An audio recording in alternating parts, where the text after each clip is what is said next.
वेतन थकल्यामुळे 22 जूनच्या मध्यरात्रीपासून संपावर जाण्याचा इशारा बेस्ट कर्मचाऱ्यांनी दिलाय। बेस्ट चालक आणि वाहकांचे वेतन देण्यात न आल्याने बेस्ट वर्कर्स युनियनने ही आक्रमक भूमिका घेतली। मे महिन्याचे निम्मेच वेतन देण्याचा निर्णय बेस्ट प्रशासनाकडून जाहीर करण्यात आला आहे। त्यामुळे कर्मचाऱ्यांनी संपाची हाक दिली। बिहारचे राज्यपाल रामनाथ कोविंद यांच्या नावाची घोषणा एनडीए सरकारने राष्ट्रपती पदाचे उमेदवार म्हणून केली।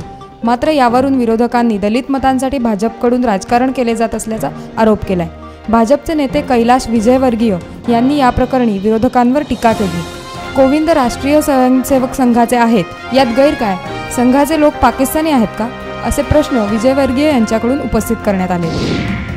शेतकरी संघटनांच्या सरकारशी सुरू असलेल्या वादामुळे सुमारे 60 ते 70 लाख शेतकऱ्यांना दिलासा देण्याबाबतचे निर्णय लटकलेत। याबाबत सामंजस्याची भूमिका न घेतल्यास हा प्रश्न चिघळण्याची भीती आहे। आतापर्यंतचे सर्व कर्ज सरसकट माफ करावे अशी मागणी शेतकरी संघटना व विरोधी पक्षांनी केली होती।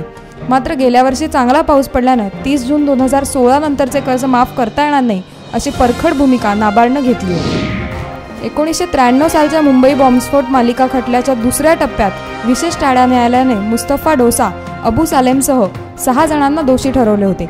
या 6 जणांना कायद्यानुसार कठोरातील कठोर शिक्षेची मागणी केली जाईल असे सीबीआयच्या वतीने सोमवारी विशेष न्यायालयाला सांगण्यात आले।